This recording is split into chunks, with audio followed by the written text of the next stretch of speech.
선생님들 반갑습니다. 우리 반갑습니다. 네, 반갑습니다. 안녕하세요. 네. 상가연 시청자 여러분 반갑습니다. 지금 저희들이 코로나 때문에 이번 7회 사람 도서관은 줌으로 어쩔 수 없이 하게 되었습니다. 이 줌의 시대가 앞으로 보편화되고 있는 게 조금 아쉽기는 합니다. 오히려 조금 더 줄어져야 될 텐데 저희들이 이번 주는 줌으로 하고 다음번에는 또 어떻게 될지 잘 모르겠습니다. 네. 오늘 만날 사람 도서관의 주인공은 순남숙 선생님이십니다. 우리 순 원장님은 상가연의 공양주이시기도 하십니다. 우리 순남숙 성도 되게 특이하시죠? 순남숙 선생님, 네, 간단한 소개 부탁드릴까요? 저는 상가연의 초대 공양주입니다. 그래서 본명은 진이라고 스님이 이름을 지어주셨어요. 그래서 한 4월, 5월, 한 2달 동안은 공양주를 좀 충실히 했는데, 지금 제가 서울에 와서 또 일을 하다 보니까 내려갈 시간이 못 돼갖고 지금은 못 가고 있어서 네. 상가연 식구들한테 몹시 죄송하게 생각하고 있습니다. 저는 상가연하고 인연은 우리 최진영 이사장님하고 인연이 돼서 갔었고요. 지금은 사단법인 예지원이라는 단체장을 맡고 있습니다. 그래서 처음에 코로나 때문에 시간이 좀 여유가 있어가지고 여러 가지 뜻을 가지고 상가연을 갔었는데 지금은 본업으로 돌아와 있습니다. 저는 사단법인 예지원에 85년부터 일을 했으니까 거의 제 활동은 예지원하고 같이 갔다고 보면 될 것 같습니다. 선생님, 제가 잠깐 소개로는 서울 양서협동조합의 그 회원이시고 또 양서협동조합 운동도 하셨다고 들었는데 우리 그 이야기는 최준영 선생님하고 좀 나누실까요? 네. 제가 이제 부산에서 74년도 4월 달에 우리가 부산 양서협동조합을 만들었거든요. 그리고 제가 군대를 갔다 와가지고 78년도에 복학을 했거든요. 그래서 제가 4학년 복학을 해서 서울에 가게 됐는데 그 전에 기독교 활동을 하고 있던 오균현 그 선배님하고 굉장히 좀 친했습니다. 그래서 양서협동조합을 서울에도 만들면 어떻겠냐고 이렇게 이야기가 돼서 서울 양서협동조합을 만들게 됐고 거기서 우리 순남숙 원장님을 만나게 됐습니다. 아니에요. 그 전에 만났어요. 그 전에 만났어요. 제가 기억하기에 제일교회에서 뵀던 것 같아요. 그렇네요. 네, 그때는 77년이었고 예. 서울 양서협동조합 창립총회 했던 건 78년이었고요. 예, 78년도죠. 예. 네. 그러니까 지금 이제 양서라는 게 좋은 책 이런 말이죠. 예, 그렇습니다. 그랬는데 지금 이제 곳곳에 보면은 그 대를 이어서 지금 그러니까 저희 주변에 볼 수 있는 게 작은 도서관 이런 도서관 운동을 굉장히 이렇게 활발하게 진행이 되고 있는데 어쨌든 그 전신이 양서협동조합이라고 보면 되는 거네요. 맞습니까? 네, 그렇습니다. 네. 여러 가지 원인으로 인해서 그 양서협동조합의 문을 닫았는데 서울 양서협동조합 내부에서 어린이 도서 연구반이라는 게 있었고 그게 이름을 바꾸어서 어린이 도서 연구회로 지금 전국적으로 회원이 한 5,000명 정도 된다 하더라고요. 어린이 도서 연구회. 연구회가 우리 서울 양서협동조합 내부에 어린이 도서를 연구하는 모임에서 계속 이어져서 나왔어요. 전국적으로 한 5,000명 되고 굉장히 그 순기능을 가지고 있더라고요. 거기서 추천 도서를 이렇게 정하면 이제 초등학생, 중학생, 청소년까지 추천 도서를 하더라고요. 보통 이제 이제 출판사가 이제 로비 같은 걸 해서 자기네 책을 끼워 넣기도 하는데 전 그런 게 절대 안 통한대요. 그래서 그게 참 그 순기능을 하고 있어서 참 내가 보람된 일을 했구나 하는 생각이 들더라고요. 예. 저희 아이들 키울 때에도 그 어린이 도서 연구회에서 그 추천한 책을 가지고 아이들 책 선정하는데 책을 보고 이렇게 익혔던 것 같아요. 기준이. 예, 예. 예. 제가 이 양서협동조합 그 창립 총회할 때 자료를 갖고 있거든요. 한번 옛날 생각해서 78년이면은 50년, 40 몇 년 전이네요. 한번 이제 그때는 조합원이 되려고 그러면 이런 교육을 받았었어요. 네. 그래서 뭐 협동조합의 역사라든가 원리 이런 것들을 교육받고 그 다음에 조합원이 됐었죠. 이 자료가 있고 그 다음에 당시에 리플렛 서울 양서협동조합을 알고자 하는 분에게 하는 리플렛이 있더라고요. 그래서 제가 이거를 좀 귀한 자료라고 생각을 해서 찾아놓고 있고요.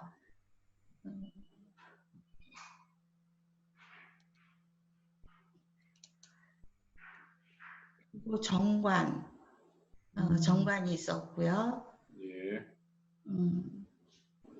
제가 그러면 이제 어쨌든 양서협동조합에 그 서점을 운영한 적이 있었어요. 그래서 이제 서점에서 점원으로 이제 4학년 때 이제 아르바이트를 했었는데 저희가 그 캠페인을 한 적이 있었거든요. 좋은 책을 읽읍시다 그랬더니 그 근처에 저희 그때 서점이 광화문에 있었는데 광화문에 있는 어떤 그 서점 주인이 캠페인을 하는데 그걸 고발을 한 적이 있었어요. 그래갖고서는 좋은 책을 읽자 하고 하는데도 그걸 고발을 해가지고 저희가 경찰서에 잡혀가가지고서는 그것도 그때 당시에는 조금 뭐 이런 뭐 시위도 아니었음에도 불구하고 캠페인인데도 저희가 이제 잡혀가가지고 거기 그 구세군회관 옆에 있는 파출소에서 하루 저녁 밤을 새우고 나온 적이 있었어요.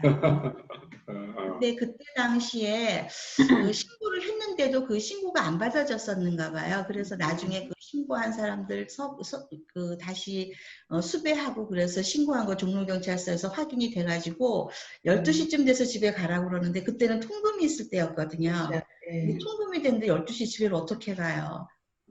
그래서 주변에 이렇게 여관을 얻어주고 자라고 그래서 못 자겠다 그랬더니 경찰차를 내줘가지고 집에까지 갔었어요. 그래서 저는 사실은 경찰차를 타고 집에 간 건 그때가 처음이었고 또 마지막이기도 했습니다.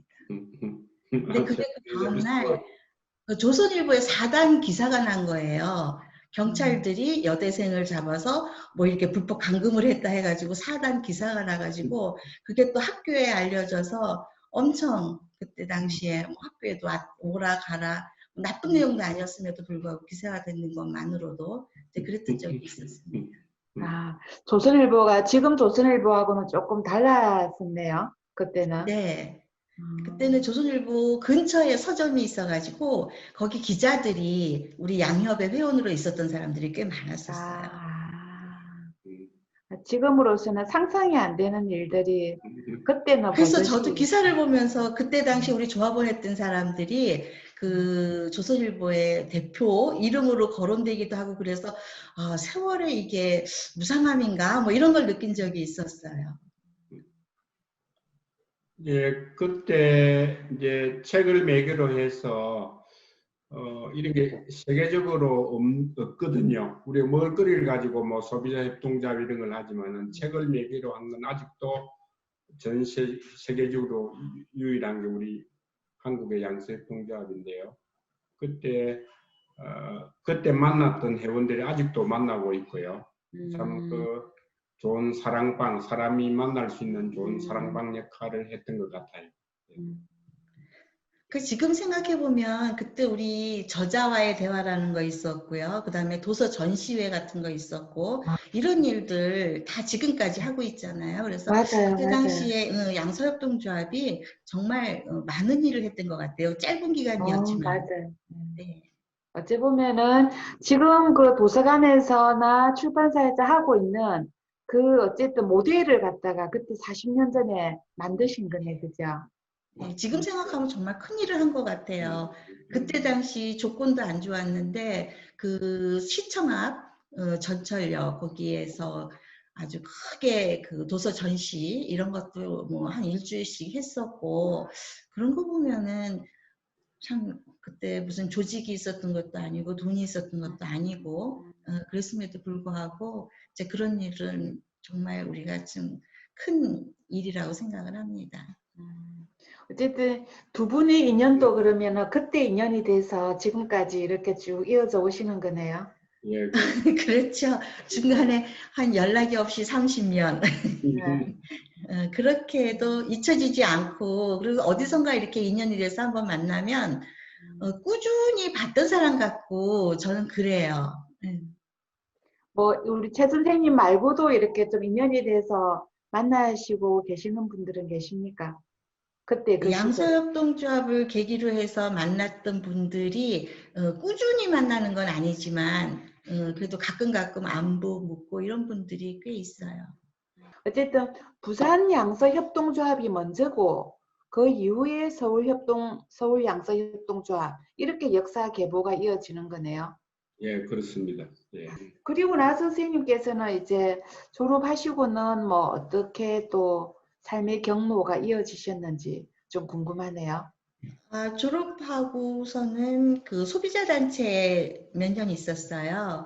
그때 당시에는 공익문제연구원이라고 그래가지고 뭐 주부클럽이나 뭐 이런 데서 소비자 운동을 주로 했는데, 조금 이렇게 뭐라 그럴까 남자들이 하는 여성들 중심이 아닌 그런 공익문제연구원이라는 곳이 있었어요. 그래서 제가 거기 연구원의 원장님이 양서협동조합의 이사장을 하신 적이 있어가지고 그 인연이 돼서 공익문제연구원에서 한 몇 년 동안 연구원으로 있었고, 제가 예지원에 85년 1월부터 다녔어요. 그러니까 굉장히 오래 다녔죠.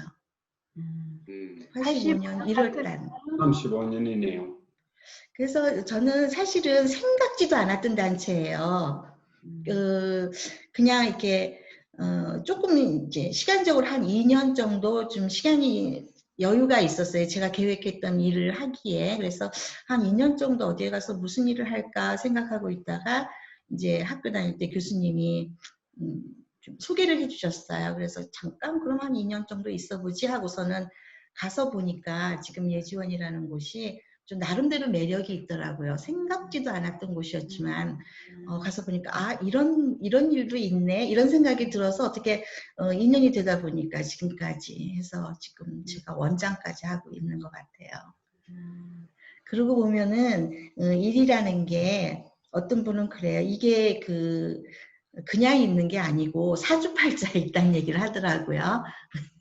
사주팔자에 뭐 이런 거하고 비슷하게 성격이 맞는다는 얘기를 하는데, 그거는 직근이니까 하는 얘기겠지만 나름대로 이 일이 매력이 있어서 중간에 이제 공부를 좀 더 해야 되겠다 해가지고 석사 박사까지를 이쪽 분야로 해서 전공을 했습니다. 그 분야의 전공이라는 것은 구체적으로 어떤 전공이십니까? 그러니까 여러 각도에서 접근을 할 수 있겠는데, 저는 예절 쪽으로 접근을 했어요. 네. 예절 쪽으로 접근을 해서 보니까 제가 이제 갈 수 있는 방향이 어느 학과가 적당할까 이제 고민을 많이 했었어요. 저는 사실 학부에서는 식품 영양학을 했거든요. 그래서 음식으로 갈 수도 있겠는데 이 예절이라는 것이 의상하고 관련이 깊더라고요. 그래서 이제 복식을 전공하러 가서 복식에서 상장의 복식을 전공을 한 거죠.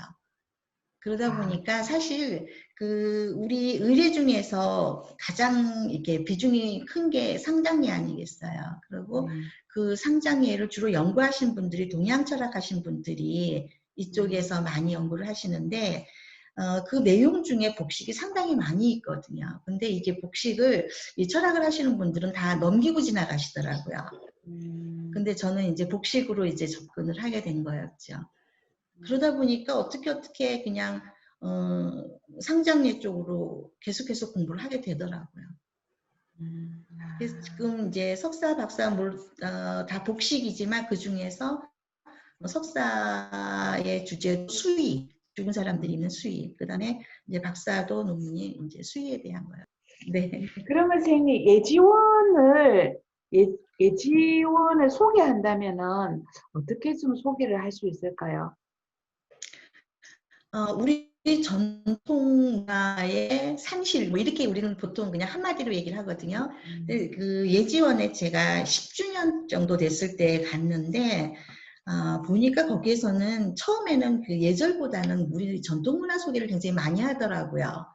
그래서 제가 그 초기에 예지원이라는 곳이 어떻게 해서 설립이 되었는지 얘기를 들어보니까 우리나라의 이제 그 일본에 소개되기를 한국의 문화가 당시에 그 무슨 뭐 기생관광 같은 것이 있다고 기사화가 크게 된 적이 있었어요. 예, 그때 당시에 우리나라의 기생관광이 말이 안 된다. 우리 아름다운 전통 문화가 얼마나 많은데 이게 소개가 안 돼서 그렇다. 그래서 우리 그 전통 문화를 외국인들한테 소개하는 프로그램들을 굉장히 많이 하고 있더라고요.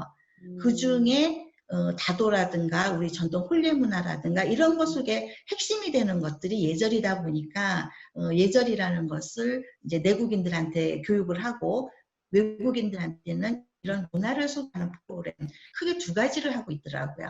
근데 이제 그때 당시만 해도 이렇게 무슨 체계화되거나 이런 게 아니었기 때문에 그냥 이렇게 뭐 외국인들이 오면은 우리 전통 문화를 이제 있는 대로 보여주고 그런데 이제 하다 보니까 그렇다 그러면 우리 전통 문화를 제대로 발굴을 해서 해야 되겠다 하는 조금 더 좀 전문적인 쪽으로 방향이 들어갔던 것 같아요.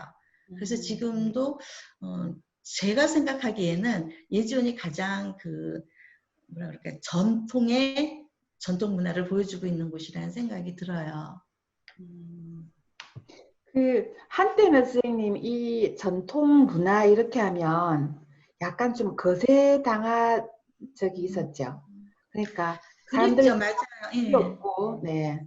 굉장히 부정적인 인식들을 현대인들이 많이 갖고 있는 건 맞아요. 그러니까 네. 얘가 우리나라 근대화를 저해한 요소 뭐 이렇게 네. 생각하고 있는 분들이 많이 있죠. 그건 그쪽이고 또 뭐 부정적인 분야가 없게 하겠어요. 얼마든지 있긴 하겠지만은 그 외국 사람들한테 보여줄 수 있는 우리 전통 문화가 얼마든지 있는데 우리가 왜 기생관광이라는 것 때문에 일본에서 이제 그런 일을 수모를 당해야 되느냐 해서 이제 찾다 보니까 정말 많더라고요.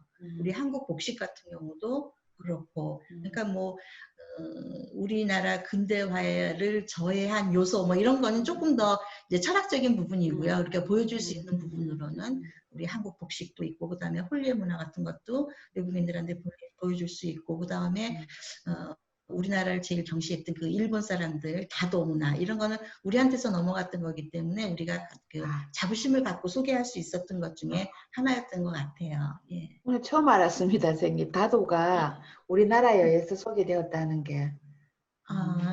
네. 우리나라에서 일본으로 갔던 게 맞죠. 그런데 이제 일본 사람들은 마치 자기네 문화인 것처럼 지금 얘기를 하고 있지만 뭐 우리가 들어가면 우리가 훨씬 더 오래전에고 일본 문화가 우리한테서 간 게 많잖아요. 예. 그래서 그 생각도 했어요. 이 문화라는 걸 잘 지키지 않으면 저렇게도 되는구나.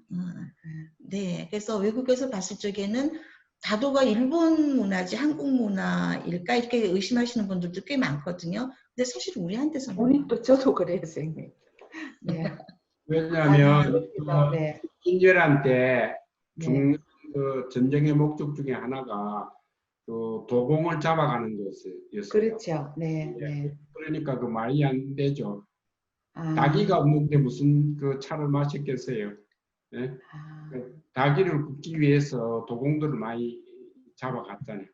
근데 우리나라가 뭐 지금도 이렇게 커피가 대세를 이루는데 사실은 차 문화라는 게 뭐 좀 굉장히 약해졌죠. 없기도 하고. 예. 네. 그래야 이렇게 요즘 최근에는 이제 뭐 집집마다 이렇게 닭이를 두시고 차를 우려 드시는 이런 부분들이 많은데, 그러니까 자연스럽게 이렇게 뭔가를 이것을 계속적으로 명맥을 유지하려고 하면은 여기 있는 부자재들이 있어줘야 되는 거잖아요. 근데 또 네. 차는 약간 비싸고 그래서 뭔가 좀 선방이나 절에 가야 마실 수 있는 이런 것들로 저도 좀 오해를 한 것 같아요.